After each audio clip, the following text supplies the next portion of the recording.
Yo, yo, yo, what's up, everybody? It's your boy Isaac, And this is your boy Bryce. and we are brothers on tennis. And folks, we have had such a fantastic couple weeks. It has been part of the Sunshine Double. Indian Wells came to a close this past Sunday. And Bryce, were we not treated to some ridiculously good tennis, man?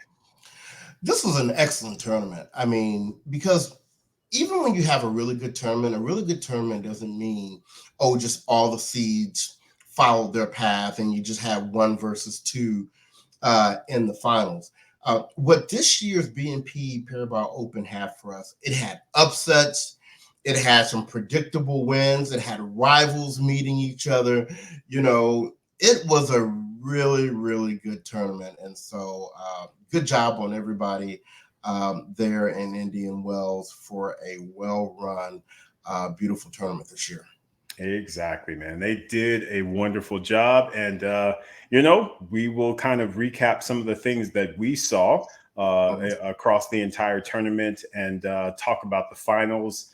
The semis and the finals, they were all just good. It was just good, Right. man. Actually, yeah, go ahead. When I'm looking over here at my other computer, Yeah. even some of those quarterfinal matches Yeah. were That's really very good. true. They were really good. So where would you like to start, my man? How would you like to go about our recap? Let's definitely start with the women. All right, this time. Let's get with the women. So if we are looking at the quarterfinals, Mhm. looks like we had if I got this right, Swiatek versus Wozniacki. We had Right. Polakova versus Kostyuk, Mhm. Ewan versus Coco Gauff, and Sakari versus Navarro. Which of those would Yeah, you like to start with, man?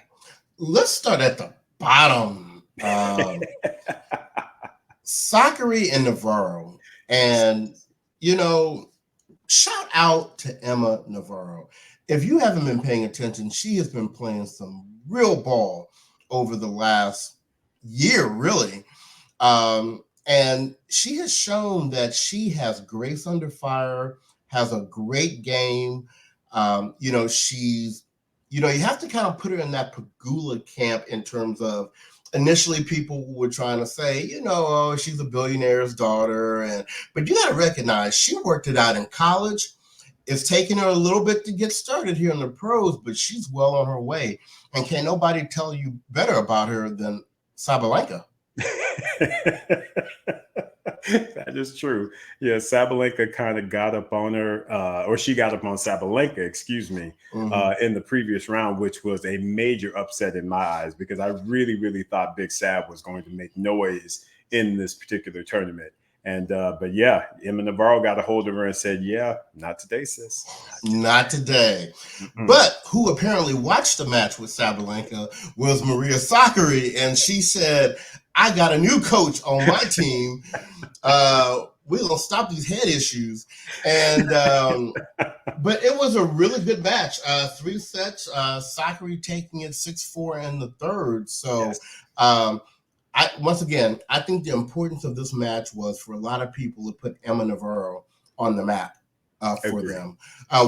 We've been knowing about Emma, but Sakari, it was good to see her, come through on that. Absolutely, man. It was good to see that happen. But yeah, keep an eye out because Emma's going to do some big things, or she is already doing big things in Right. 2024. Bryce, that next matchup we had Coco Gauff versus Yuan. What were your thoughts on that match? I was nervous for Coco Mm-hmm. with that match because once again, you have casual tennis fans and you have people that really follow it, like it's a true passion. And for people that have been following tennis, Yuan has been clowning recently. And so I was a little afraid that, we might have kind of hot streak women right now going against Coco. And but Coco, one of the things I love about Coco, I may not always love all the parts of her game all the time, but she's a battler and she's a fighter and she's going to do what she needs to do. And Coco rarely loses to people that she shouldn't lose to. Right. So and that was the case here in this match. But she had to step up and play.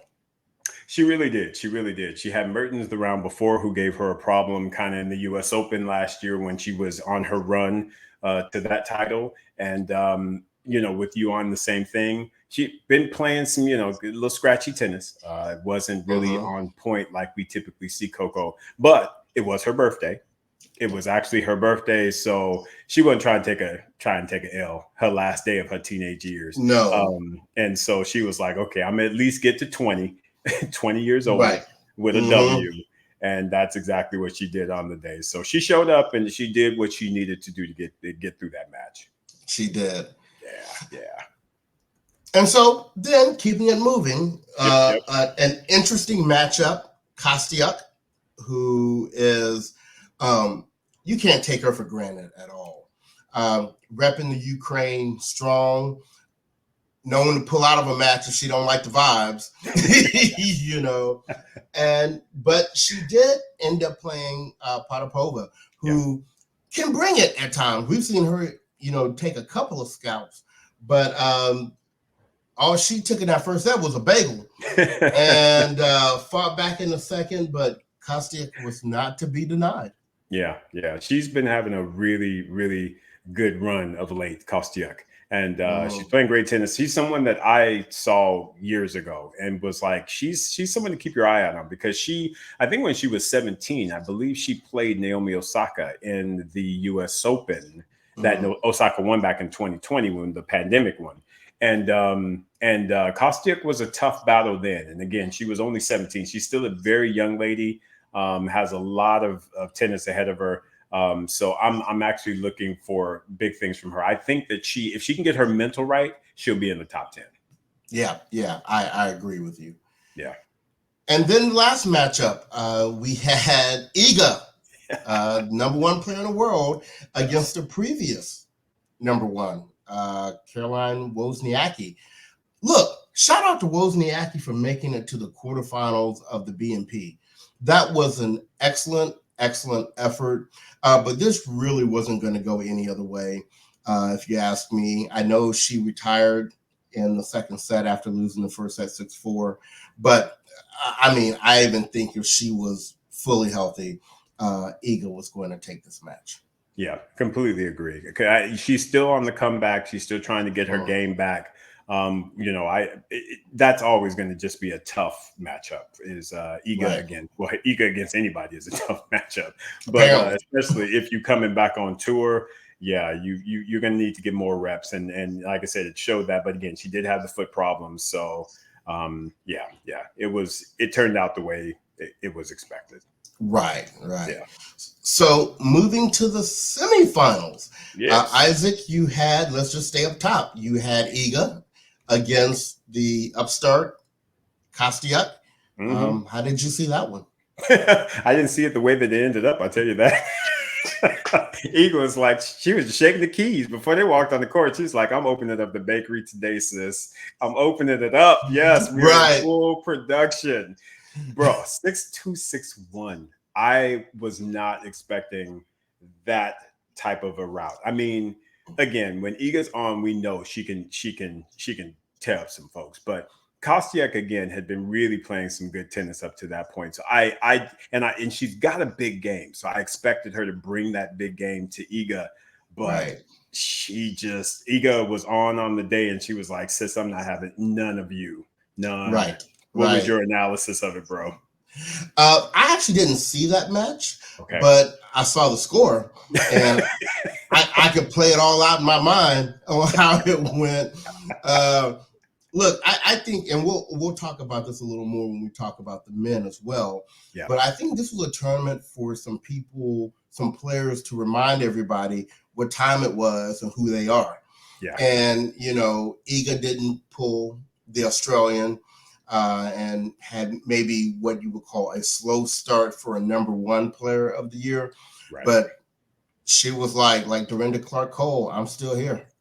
I'm still here. I am still here. And that is what happened in that semifinal. Yes. Yes. That was all. Yeah. But in the Man. second one, a Yeah. complete opposite. So we had Coco playing against Sakari.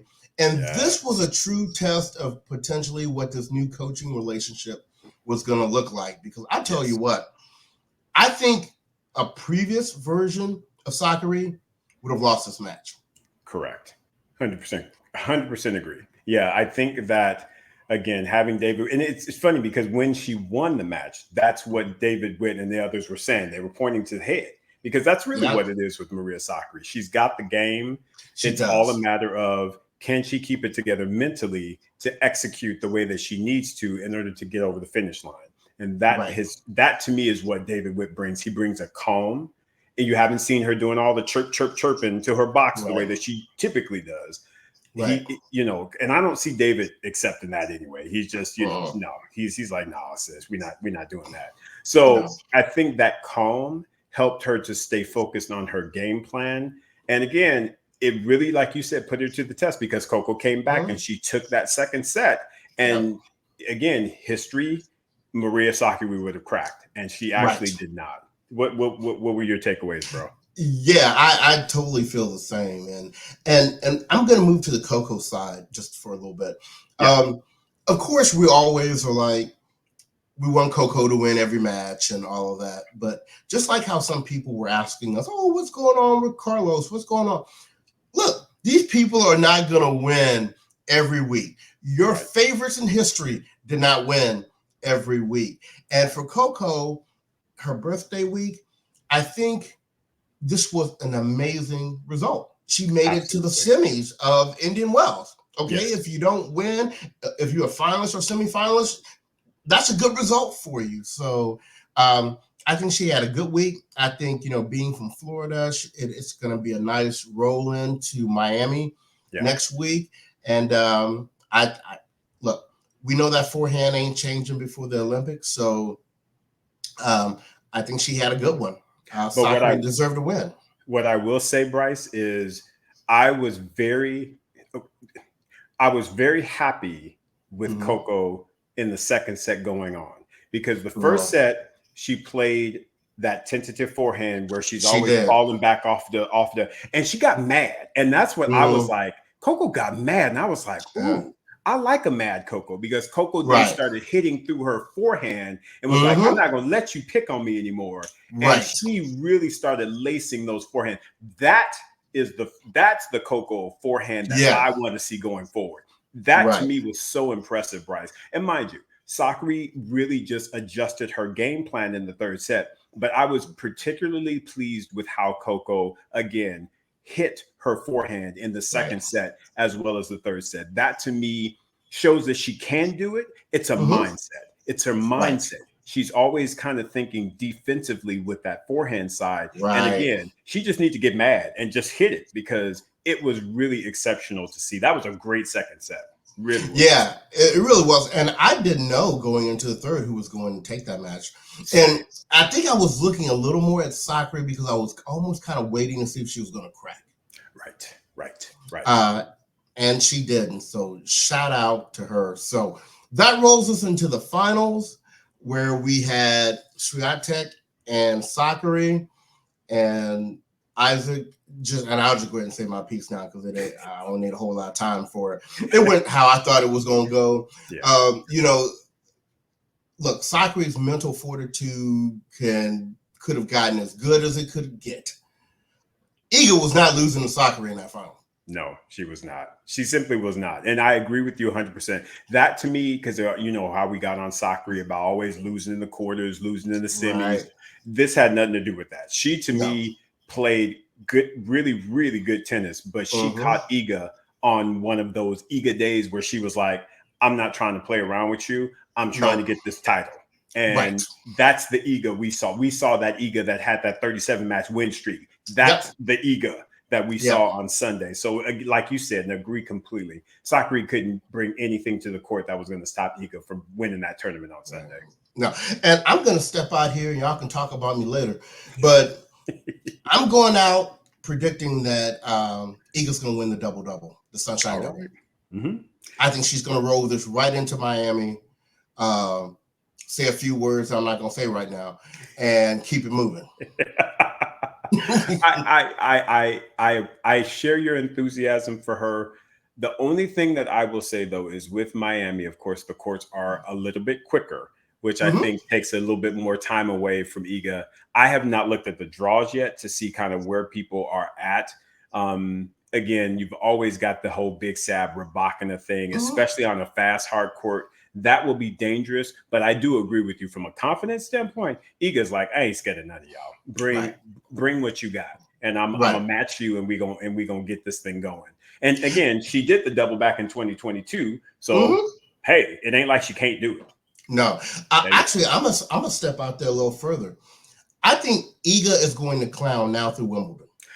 I agree, actually. I think she's going to be so hyped about the fact that you've got the Olympic year. It's going to Mm. be at Roland Garros on clay, which is her favorite surface.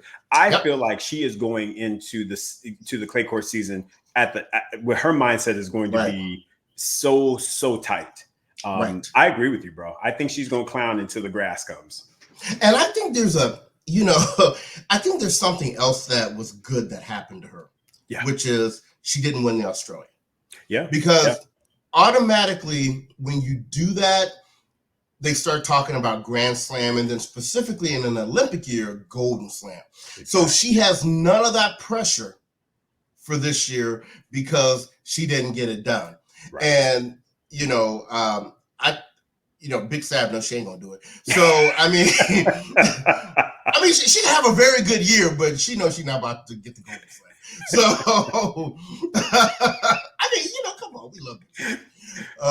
Yes, we do. Yes, we do. I'm excited because of, like I said, what you just said. I think that clay is going to again be that surface that's going to be. I think there are going to be some battles going on because Big Sab ain't no slouch on clay, so she's going to be trying to bring her game. I honestly feel like Coco might actually show out on clay. I don't know why. I don't know why I feel this way, but I feel like, again, with Brad kind of giving her that, because again, winning ugly. And we know right now, in all intents and purposes, her forehand is ugly right now.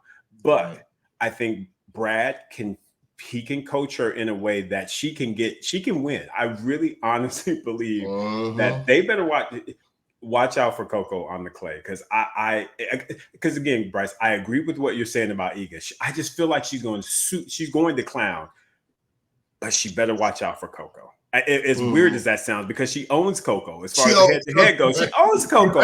But my gut is like, bruh, I think because of that, Coco going to go in there like, you know what, sis? But we shall see. That is the hope, of course. So we'll leave that right there, folks. And you know what's interesting? Right now, and this is different for me with the men than it is the women. Yeah. Any of the large tournaments, to me, for the women, is really only between 4 women. Correct. I agree. And for those that don't know who we're talking about, I think of any of the large tournaments, the winner will either be Iga, Big Sab, Rabakina, or Coco. I don't see anybody else coming through. Anybody else, if they even make it to the semifinals, need to acknowledge that was a good tournament and keep it moving. Exactly. Even with Sakari, even though she's got David and she's doing good things, I still don't know that I see her, winning one of the big tournaments. I don't know that I see that. Well, and let's be clear, she got some help by Big Sab being taken out because her road may have ended there. True. That's very true. That's very true. So, well, now that we've kind of wrapped up the women, we're going to take a very quick break and we'll come back and we'll talk about the men. All right, let's talk about these guys, man. Come on. So much to talk about. It is. So I'll set the scene for you this time. So in the quarterfinals, we had Tommy Paul versus Casper Ruud. Yes. Then we had Medvedev versus Rune. Then we had Sinner versus Lehechka. And then we had Alcaraz versus Zverev. Yes. So where do you want to start? Well, I mean, all of them are good. So let's just go ahead and start at the top with our American friend Tommy Paul, TP. Yeah. TP, man. Tommy had a wonderful tournament. Let's just give him some props for his road, having to take out Alex Mickelson, the new upstart from America. Got to interview him at Taste of Tennis, and took out a extremely hot Hugo Humbert. Yes. Took him out 4 in 4 straight sets. And hey, got what all would consider to be lucky in the fact that Luca Nardi, I think that's it. Yeah, Luca Nardi took out Novak Djokovic. So he put his name on the map big time. Right. But unfortunately, after he got that win, Tommy Paul was like, "Thank you for doing my doing that work for me. Now you need to go on and get out the way." And he sent him on his way straight sets. So Tommy playing Casper Ruud, I just felt like it was a really good matchup for Tommy. Again, he's implementing, and he talked about this, the whole serve and volley. He was watching a lot of the serve and volleyers from old school days and really implementing that in his game. He had been doing that, honestly, in 2023, but he chose to particularly do it in this tournament, and it served him well, Bryce. What were your thoughts just on Tommy Paul alone? Well, number one, he's one of our favorites on tour. So always happy to see him do well. Yeah. I do think that that's his secret sauce, though. Yeah. That's what he's got over the other players, is that ability, that athleticism, and that ability to handle himself accordingly at the net. Yes. I think if he does that going forward, I know I'm stepping out here a little bit, but we've been talking about Ben Shelton might be the top American at the end of the year. I think he will challenge that. I would agree with that. I think that it will be between those three. It'll be Tommy Paul, Taylor Fritz, Ben Shelton. Those three are going to be fighting for the number one top American spot. Absolutely.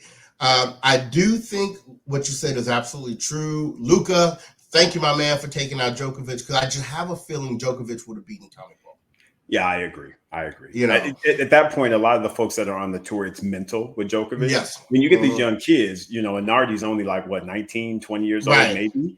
He was just like, what do I have to lose? I'm going to go out here and play my game. And he caught Novak on a off day and got that W. So look, he like all my countrymen beating him, so I might as well go ahead and get in here and get some. You know what I'm saying? I might as well get some. When they say get it while the getting is good,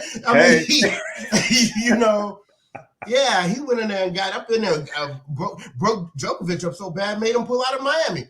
Pull out of Miami, Bryce. I was like, wow, okay. Because I guess Djokovic was kind of like, and again, it's mentally, that's honestly the right thing for him to do, because if you're thinking about the next Grand Slam, which is on clay, you're thinking about the Olympics, which is on clay.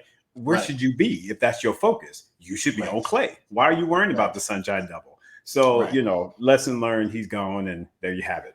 But kudos once again to Luca Nardi. So getting back to, of course, the match, Tommy Paul, Casper Ruud.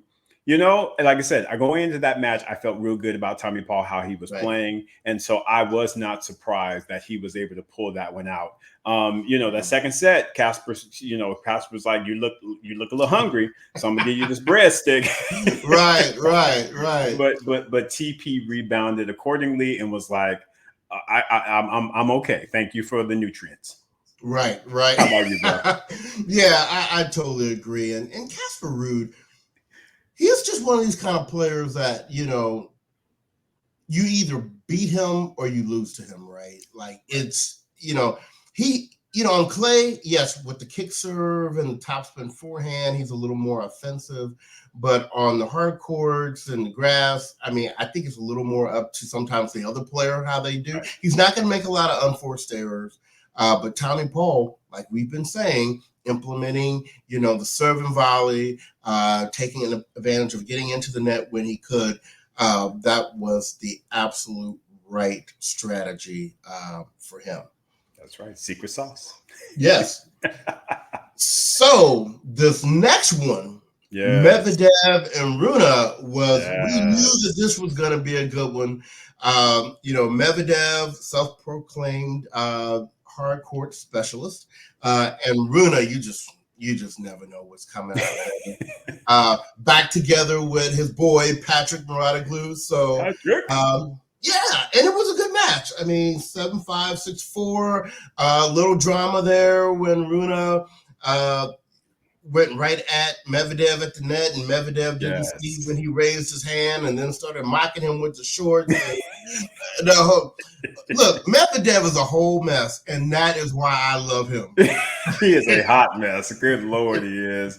Because I know I got my giggle on when I saw him pull up the shorts. I said, you know you're wrong. You know you're wrong. But he was like, I'm going to put this out here like that. But quietly, Bryce, and this is something that I'm looking forward to us talking on IG Live with the BOT family. Right. Because for me, and I actually think we should do a little do a little survey to see how people think about this. I personally have no issue whatsoever with a person. If you go at a person at the net, if you have no other shot and you're trying to win that point and you really are competing, sometimes you just got to you got to do what you got to do if you want to win that point. And I understand the fact that that shouldn't be common. It shouldn't just be you just going after people. That you don't want a sportsman like that. But when I looked at that particular point, there really wasn't much Rune could have done other than going at him because he was so like right on the net. And so I'm just really curious to hear how the BOT family thinks about that particular, incident, because for me, I personally, I don't have an issue with it. If you don't have another choice, then you got to do what you have to do to compete and to win. Yeah. And I don't think Medvedev had a problem with that. I think it was Medvedev. When you do that, you typically, do the hand. Sorry. And Rune did it, but Medvedev didn't see it. Right. And so that's what he had the issue with. It's like, you're not going to even give me once again, once Medvedev understood that he didn't see it and the umpire said he actually did do that, that's when they went to the net and they did the whole handshake and was cool with it. Yeah. But yeah, no, that was a good match. But we knew the moment that he had irritated Medvedev, he wasn't win that match. So that was over and done with. Then you had the hot boy on tour. Sinner. Yes. Sinner against Lehechka, who can always bring a nice game. Well, and let's be clear, Lehechka had a great tournament. I mean, talk about the people he beat up on. He beat up on Rublev, got him a little bit of Tsitsipas. That's some good scalps, I have to say. Right. Kudos to him for getting those scalps before, of course, running into the hot boy, like you said. Right. Because Sinner was like, okay, that's enough. You go sit down. Go sit down now. Absolutely. I mean, look. Lehechka had to be very happy with a quarterfinal appearance. And losing the Sinner. Yeah, there was no shame in that. No shame whatsoever. But we knew where that one was going, though. Right. Now, who should have felt some shame was the way Alexander Zverev went out against Alcaraz. Now, I understand it's Alcaraz and all the stuff he does, but you got some game too. 3-1. Well, but to me, this goes back to what you actually said about Iga. When Carlos Alcaraz is playing his top tier tennis, right? Zverev ain't got nothing for him. He ain't got nothing for him. He's got nothing for him. Unfortunately, his forehand is it's delicate. It can be picked on, and that's exactly what he did.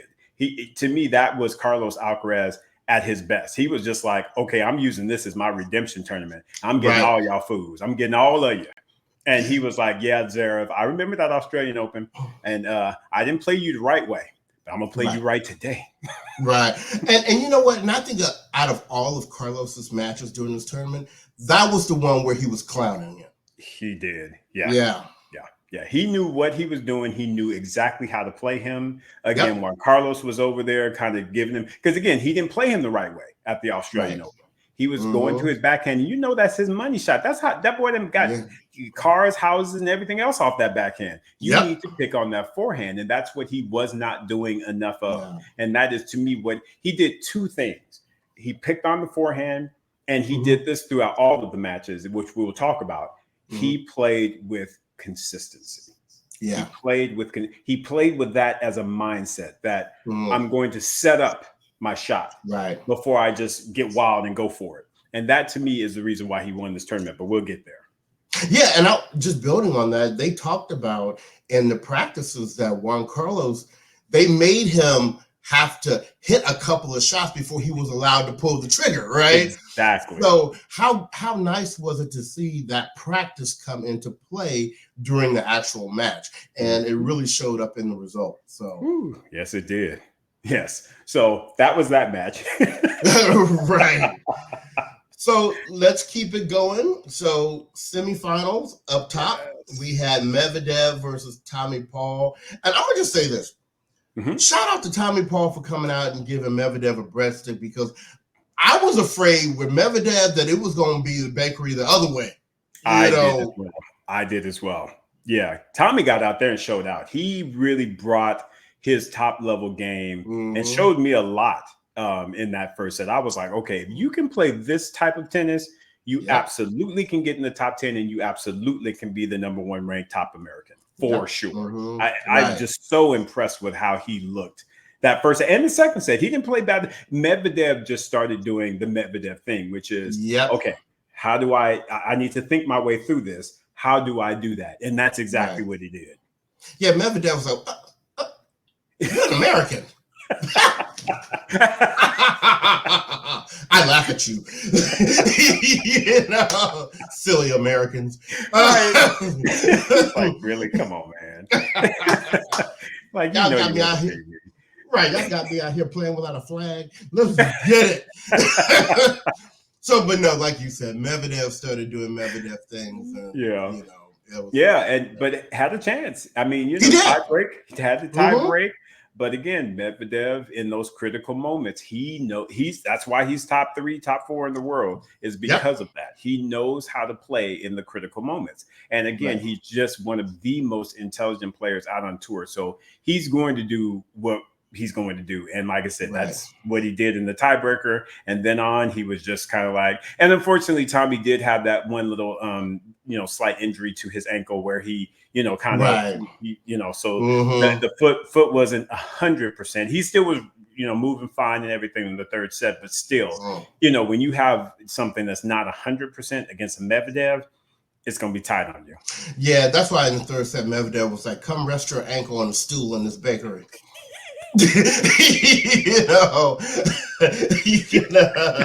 We got plenty of stools in this bakery for you to elevate that leg. So plenty.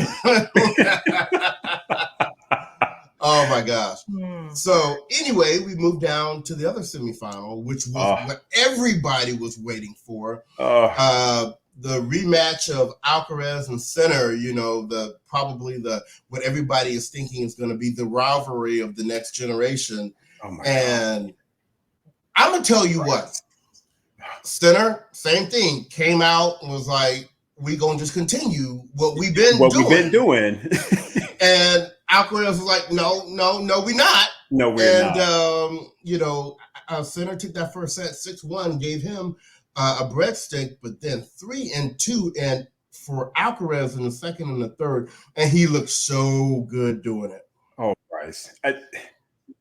Can I just say that we are in for some really incredible tennis in the future? That is by far my favorite matchup. It's just because it's so good. Both of them have that desire to win. You got Sinner with the discipline, and he's just, he's automatic. He's just not going to give you anything. And then you got that showmanship that is Alcaraz, who just gets shots, and you're just like, and get to shots, and you're just like, did he? It is so good. And like you said, first set, Sinner did what Sinner did. But again, and I'm going back to the comment, and I made this comment. You and I talked about this on a previous podcast sometime last fall. I said, Alcaraz is going to need to actually take something from Sinner, and that is discipline. He's got to play with a level of discipline. And that's the thing that they were saying, Jim Curry was saying that Andre Agassi said, he's got to clean up his side of the court. Before he can really start implementing tactics and what have you, you got to clean up your side. And cleaning up his side meant discipline. He started actually, like you were saying, what they did in practice. I'm going to hit a shot. I'm going to hit another shot. Then I get to go for my winner. He started doing that in the second and third sets. And it was just gorgeous tennis. It was gorgeous. Right. No other word. No, it was. And, the other thing that I really enjoyed about that match was, here are these two, this rivalry that's really starting to grow. and you have them laughing and chatting before the match, and even when they're going off during the rain delay. I mean, it was kind of giving me that Federer Nadal type, like we at the top, but we cool. You know, I love seeing that. Love seeing that. Love that. Yes, it'll be interesting to see if that sustains itself. I think that it will, just because of, at least because on Alcaraz's side, because I don't think Alcaraz is going to take things too seriously. Right. Because remember, it took Fed and Nadal a minute to get to that spot. Right. When early on, Fed was just kind of like, I'm the dude. And then Nadal was like, yeah, who was this kid? And Nadal was like, hey, I'm Rafa. And guess what? I'm about to take it to you. And so it took them a while in order to get to that space. Right. Whereas we are already seeing that with Alcaraz and with Sinner, which is a lovely thing. But I think as they begin to contend for those Grand Slam titles, if it begins to get a little lopsided, I wonder if they are going to be able to maintain that level of friendship. I don't think that it will be an issue for Alcaraz, only because I actually think that Alcaraz will be the one winning the majority of the titles. But we will see. But I love, like you said, I love seeing it. I love the camaraderie. You know, leave it on the court. Let's battle. Let's get it on. And whatever happens, happens. And then we leave the court. We're good. And I just think that those two young men are just really great stalwarts for the men's tour going forward. So good. So good. So the finals, we end up with, you know, the defending champion in Alcaraz against the self-proclaimed hard court specialist, which this was a repeat of the final from last year. And I don't know. Look, you know, I'm a Medvedev fan, but I'm starting to get this feeling like, you know, Medvedev gets to these big finals, but, you know, he's not, whether it's against Sinner, whether it's against Alcaraz, you know, Djokovic, Nadal, you know.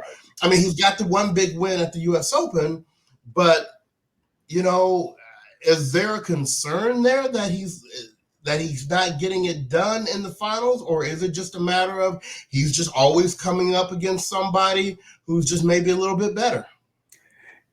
It's tough to say, Bryce. It really is tough to say, because Medvedev has such an incredible game. It is such a good game, but I do feel like he's just coming up against the guys at the wrong time. I mean, again, Sinner at the Australian Open, he had him dead to rights, but Sinner was like, I'm going to outlast you. And that's what ended up happening there. He just didn't have enough fuel in the tank to get him over the finish line. Here, I still go back to kind of what I said. When Alcaraz is playing Alcaraz tennis and he is playing at his top level, honestly, Bryce, I don't think there is anybody that can beat him. I really, and I'm being 100% sincere and honest. And I will honestly even put Djokovic in that category. Oh yeah, we've seen it. We've seen it. When Carlos Alcaraz is playing his best tennis, I don't think no one can touch him. So I don't think that this was an instance where Medvedev played poorly or anything. I just think this was one of those tournaments where Carlos Alcaraz was resetting himself and reestablishing himself as the champion that he was. Because even they interviewed him after the match, and they were talking about, you know, kind of the slump he took after he won Wimbledon. And honestly, this is the best tournament that we have seen from Carlos Alcaraz since and it's the one he won. He hasn't won a tournament since Wimbledon of last year. How ridiculous is that, given the talent level that the guy has?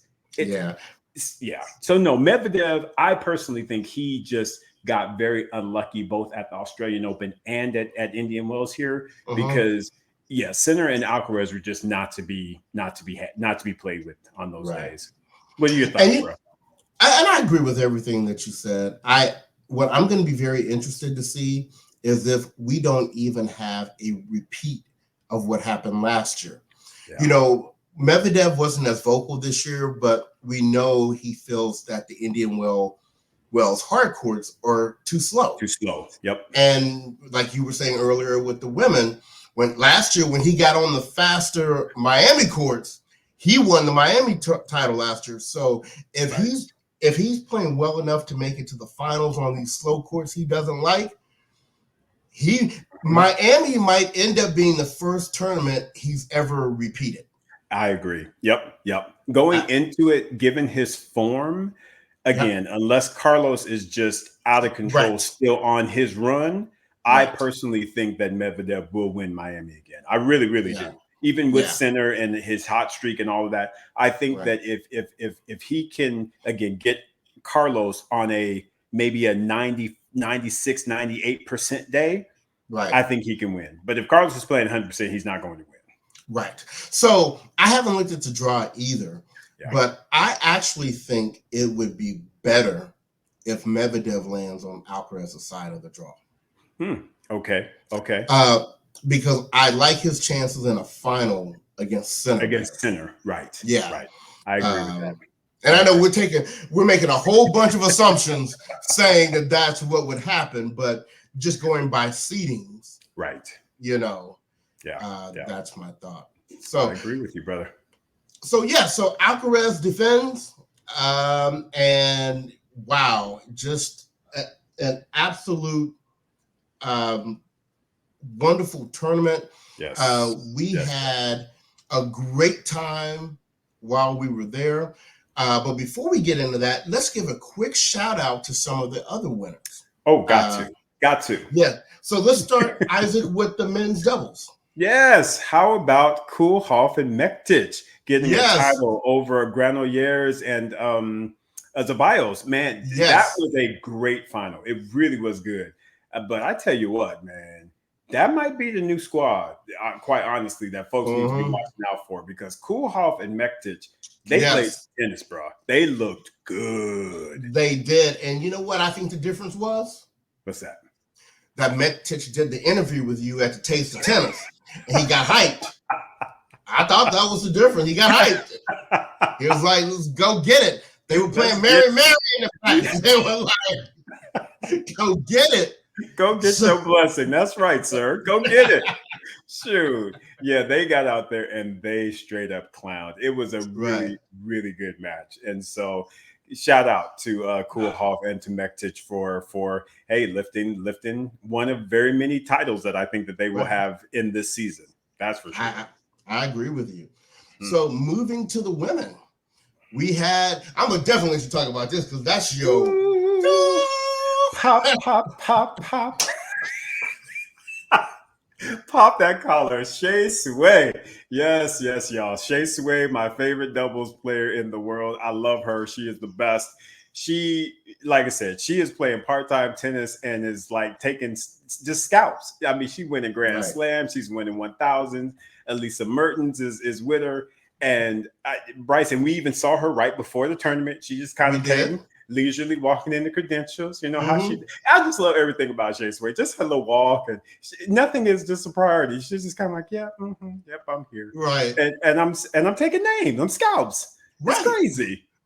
And with that win, she became the #1 doubles player in the world, which is so ridiculous. Has she even played a full season of tennis yet? I don't think so. And she's #1 in the world. But she need to. She's like, I don't need to. Why? Wait a minute. Did you see her interview in the studio afterwards? She was like, I ain't got to practice as much no more. I get 6-hour massages now. It's like, are you serious? Shea Sway is my girl right there, bro. She knows how to live. She is like, I'm gonna live a good life, and I'm just gonna snatch wigs as well. I'm gonna do it both because I can. Can. So shout out to Elise Mertens and Shea Sway for taking out Sydney Akava and Storm Hunter.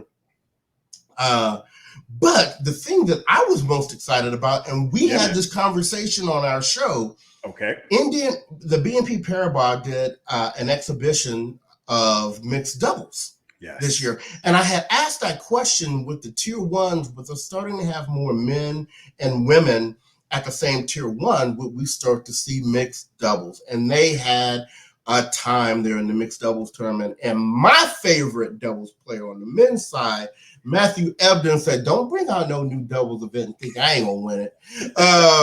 and he grabs Storm Hunter when she wasn't paying attention, and they went through there and took that title. So hopefully that means that is something to come in future tier ones.